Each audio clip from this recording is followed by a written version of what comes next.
কাবিন কত দিবেন? 1111 টাকা। এত কম টাকা কেন? ভালোবেসে? হ্যাঁ, আপনি কি কাবিনের টাকাকে বেশি গুরুত্ব দিচ্ছেন না ভালোবাসাকে? নিশ্চয়ই ভালোবাসা।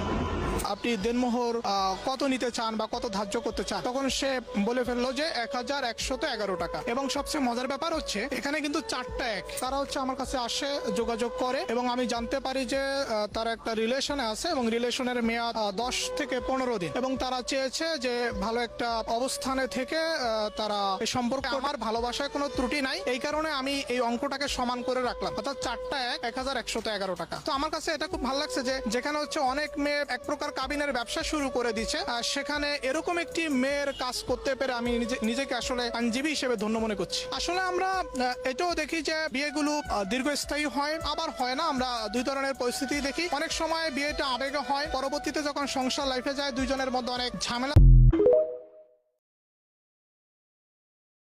কাবিন কত দিবেন? 1111 টাকা। এত কম টাকা কেন? ভালোবেসে?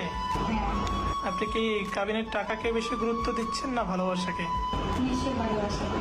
আপনি দেনমোহর কত নিতে চান বা কত ধার্য করতে চান, তখন সে বলে ফেললো যে 1111 টাকা। এবং সবচেয়ে মজার ব্যাপার হচ্ছে এখানে কিন্তু চারটা এক তারা হচ্ছে আমার কাছে আসে, যোগাযোগ করে এবং আমি জানতে পারি যে তারা একটা রিলেশনে আছে এবং রিলেশনের মেয়াদ 10 থেকে 15 দিন এবং তারা চেয়েছে যে ভালো একটা অবস্থানে থেকে তারা এই সম্পর্কে আমার ভালোবাসায় কোনো ত্রুটি নাই, এই কারণে আমি এই অঙ্কটাকে সমান করে রাখলাম, অর্থাৎ চারটা এক 1111 টাকা। তো আমার কাছে এটা খুব ভালো লাগছে যে যেখানে হচ্ছে অনেক মেয়ে এক প্রকার কাবিনের ব্যবসা শুরু করে দিচ্ছে, আর সেখানে এরকম একটি মেয়ের কাজ করতে পেরে আমি নিজেকে আসলে আইনজীবী হিসেবে ধন্য মনে করছি। আসলে আমরা এটাও দেখি যে বিয়েগুলো দীর্ঘস্থায়ী হয়, আবার হয় না। আমরা দুই ধরনের পরিস্থিতি দেখি। অনেক সময় বিয়েটা আবেগে হয়, পরবর্তীতে যখন সংসার লাইফে যায় দুইজনের মধ্যে অনেক ঝামেলা।